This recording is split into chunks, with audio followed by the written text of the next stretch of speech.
A final message for peace and freedom. Cari fratelli e sorelle. Dear brothers and sisters, happy Easter. Before the news that the Pope had passed away early this morning. At 7:35 this morning, the Bishop of Rome, Francis, returned to the house of the Father. His entire life was dedicated to the service of the Lord and his church. Whichever way you look at it, his was a remarkable life. A man who from his earliest days championed the poor, the dispossessed, the hungry, the marginalized, and urged the world to do the same. He became known as the People's Pope, and with good reason. But what will history make of Pope Francis on this special News at 10?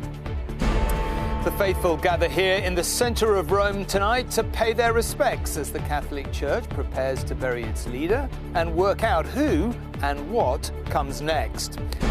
The first Pope from the Americas, a liberal reformer, a canny political operator. Who was the real Pope Francis and what will be his legacy? From Presidents Trump to Zelensky, world leaders paid tribute. And if you saw the film, you know what to expect. So who will the conclave elect to replace Pope Francis?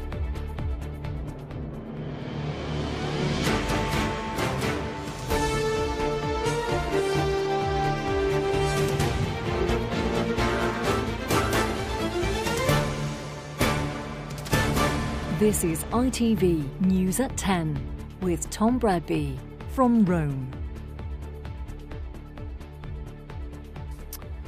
Good evening from Rome, where yesterday the Pope was greeting crowds and blessing babies, his final appearance on the holiest day of the Christian calendar. It was the final act in a life that ended this morning in his flat here at the age of 88. He died from a stroke, followed by heart failure. Barely had the great bell of St. Peter's begun tolling to proclaim his death than the Pope's life of service to the Church, as the Vatican put it, was being remembered. Near and indeed far, world leaders, spiritual and political, recorded their admiration. Ordinary people whose lives he touched affirmed their affection for a man who chose to ignore his doctor's advice after his latest serious illness and work right to the end. What better sight had there been for the world's Catholics on Easter Sunday of all days than to see an apparently recovering Pope Francis in St. Peter's Square speaking to the pilgrims gathered below, albeit briefly and weakly. Cari fratelli e sorelle. Dear brothers and sisters, happy Easter. Despite doctors' instructions to rest, he wouldn't let them down, riding in the Pope-mobile through the throngs in St. Peter's Square, trying to wave, blessing a baby. But for a man on the brink of death just a few weeks ago, was this too much?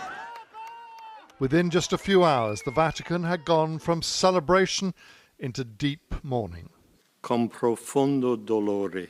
With deep sorrow, I must announce the death of our Holy Father Francis. At 7:35 this morning, the Bishop of Rome, Francis, returned to the house of the Father. His entire life was dedicated to the service of the Lord and his church. That he was here at all this Easter was a testament to the team of doctors at Rome's Gemelli Hospital, who admitted, frankly, there were times when they thought they had lost him. Unlike his predecessor, Pope Benedict, Francis was determined not to retire, but nor would he simply occupy the Vatican as an invalid. So he stayed at his work, met briefly the King and Queen on their official visit to Rome this month, and then yesterday welcomed US Vice President J.D. Vance to the Vatican. I know you've not been feeling great, but it's good to see you in better health. Typically, before this meeting, Pope Francis had had one of his top officials talk to Vance about his concerns over migrants, refugees and prisoners, politically active to the last. This is why leaders who shared his concerns will miss him so much. Accanto al dolore per la morte di Papa Francesco, I feel a sense of emptiness, said Italy's President Sergio Mattarelli. senso di vuoto. Il a durant tout son pontificat été aux côtés. During his whole pontificate, said France's President Macron, He was by the side of the most vulnerable, the most fragile. President Trump had met Pope Francis during his first term for what were described as warm talks. Today, he ordered flags to be flown at half-mast across the US. But perhaps in light of the Vatican's criticism during his second term, he made only brief remarks today, standing incongruously alongside the Easter Bunny. He was a good man, worked hard, he loved the world. From King Charles, a statement of his and Queen Camilla's great sadness that went on, "Our heavy hearts have been somewhat eased, however, to know that His Holiness was able to share an Easter greeting with the Church and the world he served with such devotion throughout his life and ministry." Tonight, as the Vatican mourns, it also asks, what comes next? A pope cannot choose his successor, cannot ensure his work and legacy will continue. At his death, his cardinals must decide, go on or radically change course. James Mates, News at 10, the Vatican.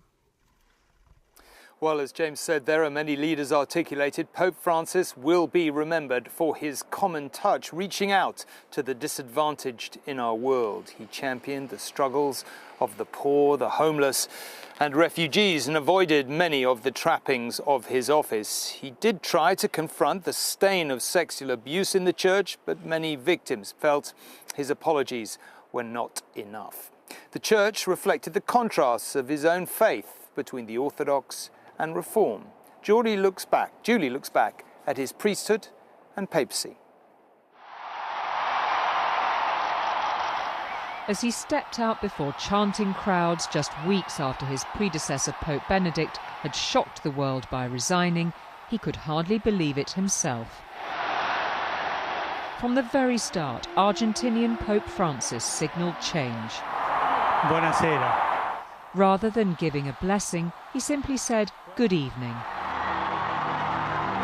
This was a pope of many firsts, the first from South America, the first Jesuit, and the first to choose the name Francis. He was born Jorge Maria Bergoglio to Italian immigrant parents in Buenos Aires in 1936. He became a Jesuit priest in his 30s, and though he rose to become Archbishop of his home city by 1998, he stayed close to those living in the city's slums. He always used public transport, a groundedness that informed his papacy. He had a warm relationship with his predecessor Benedict XVI, but the two could hardly have been more different in style. Pope Francis chose plain vestments and lived in simple accommodation, not the lavish papal apartments. And he was driven around in a Ford Focus. He famously described the Catholic Church as a field hospital, its key role to serve the poor and the marginalised. It won him fans inside and outside the faith. Time magazine named him Person of the Year in 2013. His first trip outside Rome was to Lampedusa, sending a clear message on caring for refugees. And on his first official visit overseas, the beaches of Brazil exploded with joy. 3 million people turned out to hear him celebrate Mass. But his style and tone made him many enemies, often within the Vatican itself. Terrible divisions emerged between the perceived conservative right and liberal left wings of the church. A significant core of traditionalists viewed his softening of the line on issues such as divorce unacceptable. There was more outcry when he answered, "Who am I to judge?" when questioned about homosexuality. Although later he would have to apologise for privately using a derogatory term about gay men, traditionalists were further outraged when in 2023 he permitted Catholic clergy to bless same-sex couples, even though he stood firm on ruling out gay marriage.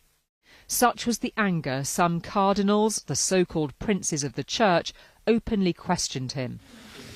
And although Pope Francis set up a special panel to tackle child abuse in the church and toughen church law, many Catholics felt it all moved far too slowly.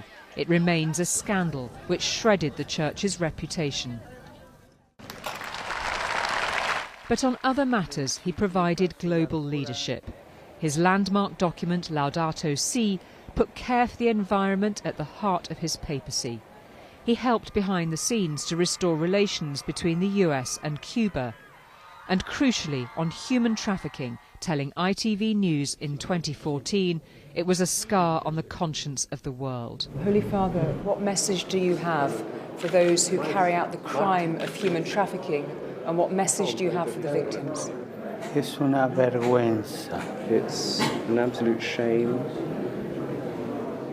Es un delito contra la humanidad. It's a crime against humanity. Pope Francis didn't hold back when he had profound disagreements. He had a warm meeting with President Trump in his first term in office. In his second, he already issued a stern rebuke over Trump's policies on migrants. Nulla vale la vita di un bambino.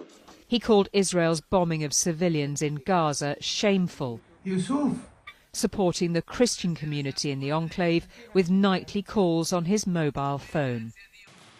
Pope Francis reached out to all faiths and none.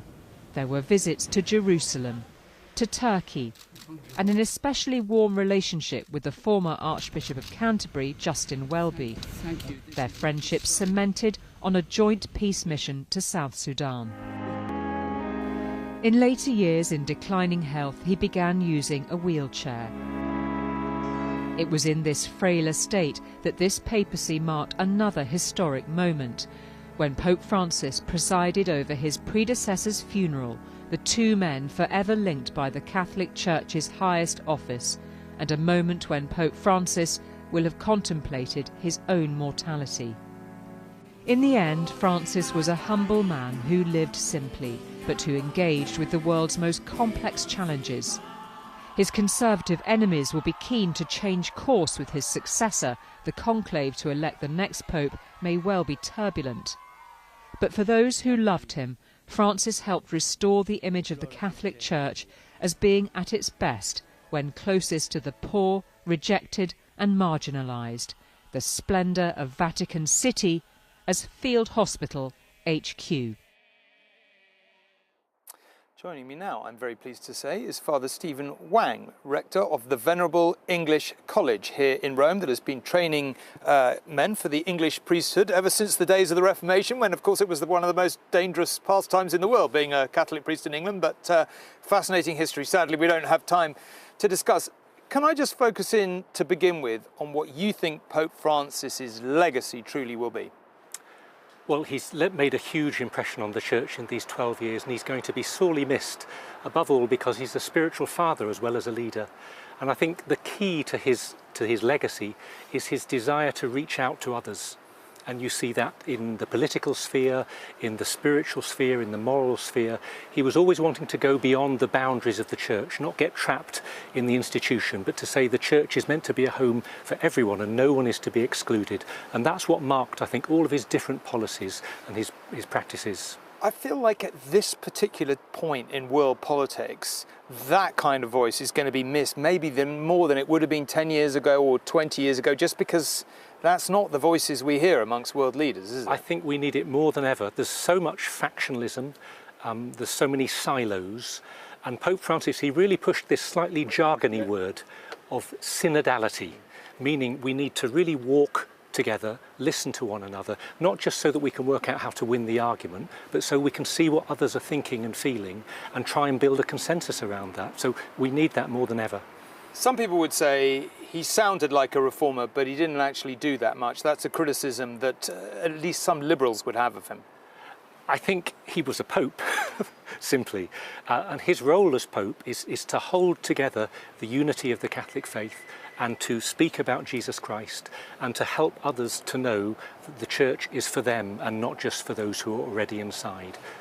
Now, quite a lot of people say he was quite a canny political operator, actually, and certainly he appears to have, some would say, stacked the conclave with people who are in his own image. What do you think happens next? I don't mean who wins, but which way does the Church turn? Well, I think he has been canny in that he's chosen cardinals that maybe one wouldn't expect. It's not that everyone is in his own mould, but he's gone to the peripheries. He's gone to unexpected places and smaller churches and people he's met and on a whim almost has invited them. So there's a great uncertainty, which is quite exciting, because these men represent the church in so many different guises, and honestly we don't know what will happen. The only thing we're sure of is that we're not sure what will happen. Okay. That's a great cliffhanger. Thank you very much indeed, Father Stephen. Now back home in Roman Catholic cathedrals across the United Kingdom, requiem masses have been held for Pope Francis, as you would expect. The head of the church in England and Wales, Cardinal Vincent Nichols, said he believed the timing of the Pope's death was an Easter fulfillment, being summoned home to God.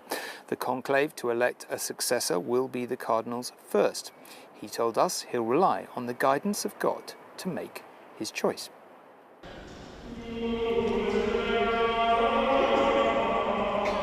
Pope Francis never visited the UK as pontiff, but at masses like this one in Westminster, today British Catholics came to see him. Or at least the image they'll remember. Very sad. He wasn't a pope just for Catholics, he was a pope for everybody. I did have a few tears, obviously, because it's quite a shock, but then afterwards I thought to myself, I think this is really a happy day because he hasn't suffered anymore. I'm sure that his pontificate has been one of the most significant ones in the history of the Church. God Almighty Father. There was quiet reflection in all corners of the UK, from Cardiff to the Catholic communities of County Armagh and at Glasgow Cathedral. But only 3 people in Britain possess more than the power of contemplation. Among them, Cardinal Radcliffe and Cardinal Nichols, both young enough by just a few months each to choose the next pope, or even to be nominated themselves.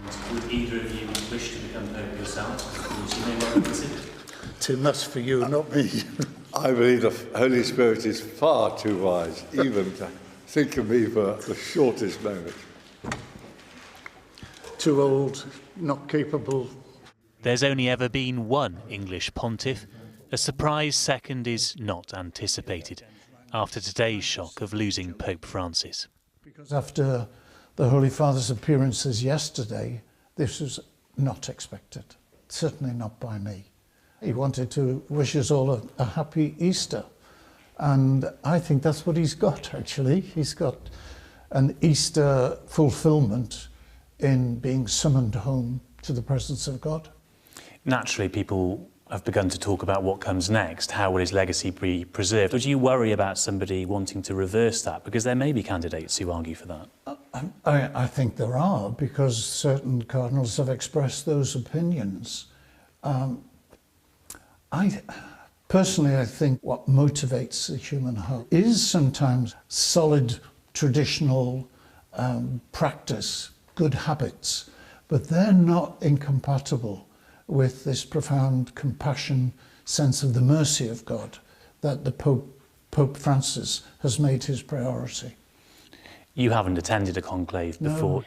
What do you think it's going to be like for you? I don't know. I mean, I've read the book, but I don't think that tells me too much. Conclaves normally produce surprises, and they always say anyone who goes into the conclave as papabile, capable of being made pope, comes out a cardinal.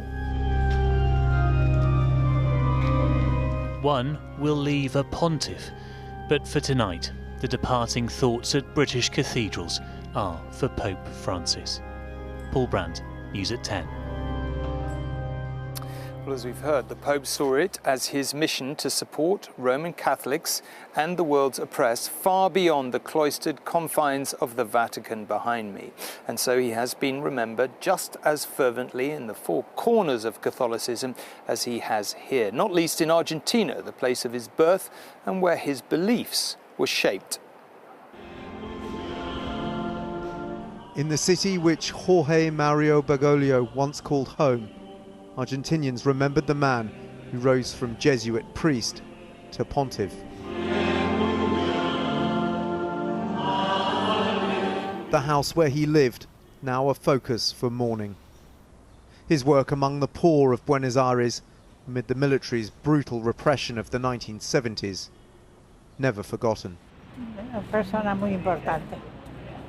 Yo lo conocí porque yo soy de Flores. Y para mí era un referente en todo el mundo, era el Papa, era único, era nuestro, es argentino y lo va a seguir siendo toda la vida en nuestros corazones. In Gaza, where another conflict still rages, his was a voice of constant reassurance.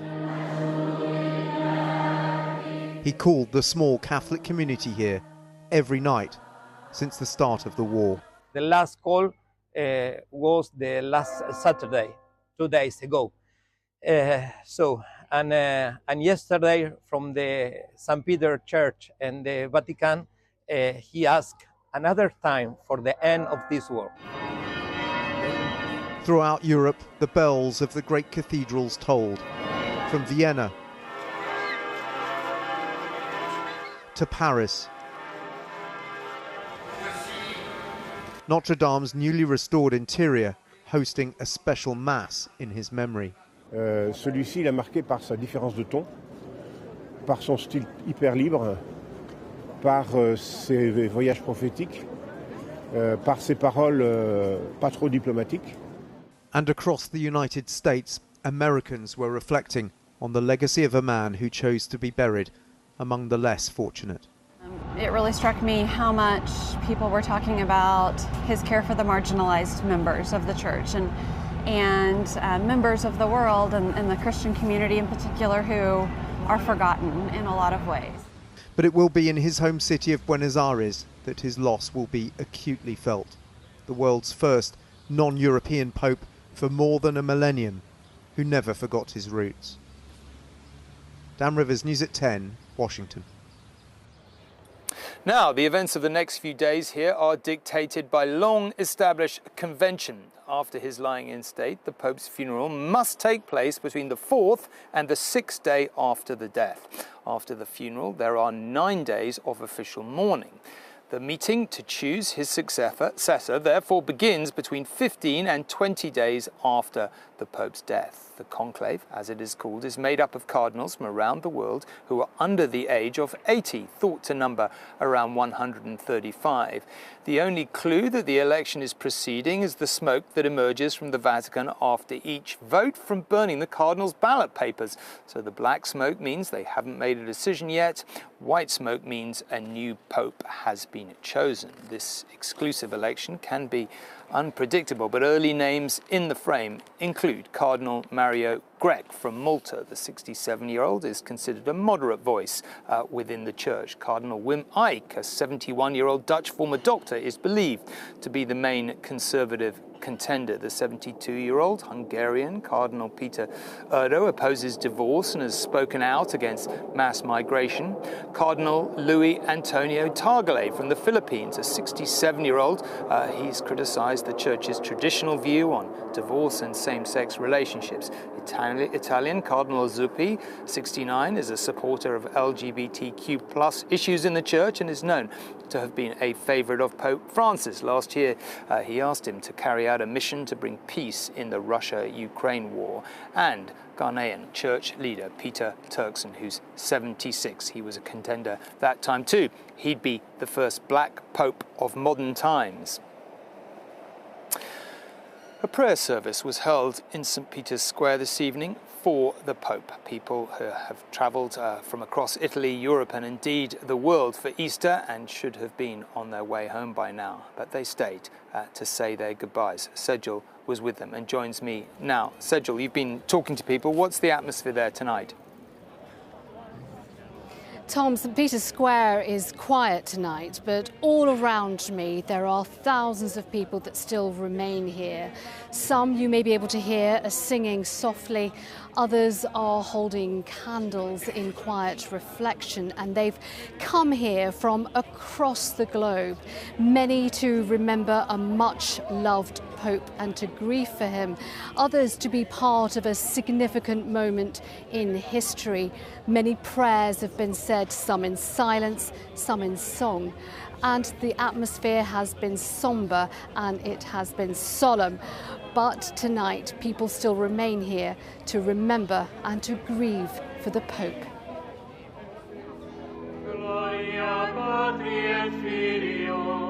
Tonight, prayers for the passing of a pontiff seen as the people's Pope. In the square where he made his last public appearance. At sunset, hundreds of thousands gathered in St. Peter's Square in the Vatican.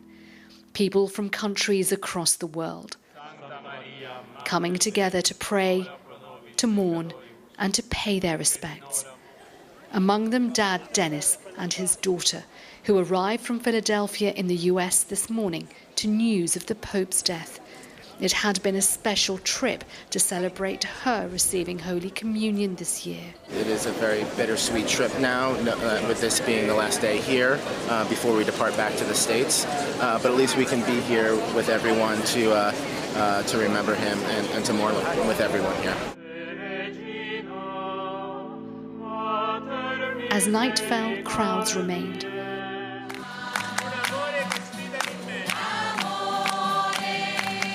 Some spontaneously singing songs of prayer. In the shadow of the basilica, we met Danielle and Tony and their son, Tony Jr., from Ireland. A family who travelled here for an Easter break and had been hoping to catch a glimpse of the Pope. We'd actually booked a trip for Easter back in February. We were always due to fly out on Easter Monday, obviously not knowing that this would be the circumstances we'd be finding ourselves in today. What does the Pope mean to you? He's quite special and he is the Pope, so that's very special. Yeah, super special. Yeah. He's the leader of our church. Yeah, that you can go. Tony, yes, you were going to say what? Yeah, so obviously he's the leader of our church in challenging times, somebody who the Catholic community look to for leadership, especially in a crazy world it's hard to make sense of. Many here say they'll remember Pope Francis for his humanity and his humility, a Pope who was never happier than when he was with the people. Sejal Karia, News at 10 at the Vatican. And I'm joined now, as you would expect on a day like today, by James for some closing thoughts. I mean, James, in the end, how consequential a pope do you think Pope Francis was? He was a consequential pope. I don't think we can yet judge in the end. I'll explain why. When Jorge Bordoglio was chosen 12 years ago, I remember standing on a rooftop just like this, and to say he wasn't the favourite is an understatement. He wasn't even the favourite Argentinian to become Pope. And it's not completely clear that his colleagues, the cardinals in the conclave, really understood what they were getting. They began to get an idea when he came out on that balcony and didn't bless anyone. He simply said, "Good evening." Yes. But he then went on to shun the trappings of the church. He went on to be a Pope who would say, "I don't know," or I am fallible, in a church which bases itself on the doctrine of papal infallibility. Now, did this go much too far for many of the conservative cardinals who are still there in the Vatican and still around the world? They appreciated much of what he did, particularly in terms of broadening the church. A man who visited Mongolia and Sudan and places like that, places that no pope had ever been to before, but the rejection of so much of the conservative doctrine that his predecessor had brought in, the opening up to the LGBT community and transgender community. You only know if it's going to be consequential if you can make it stick. He appointed more than 100 cardinals of the 135 who are going to choose his successor. As Father Stephen Wang was saying earlier, we don't quite know who they are or what they're going to think, but they have to produce a successor who sticks by his line of thinking. Okay, James, for now, thank you very much indeed. And that is just about it from here. It was the day the papacy of the first Pope Francis, a pioneer in other ways too, came to a close. He was humble, he was human, and he could be humorous too. He was the former nightclub bouncer who wanted to throw open the doors of the church to those who most need its love and support. And that seems a good place to end it's good night from Rome.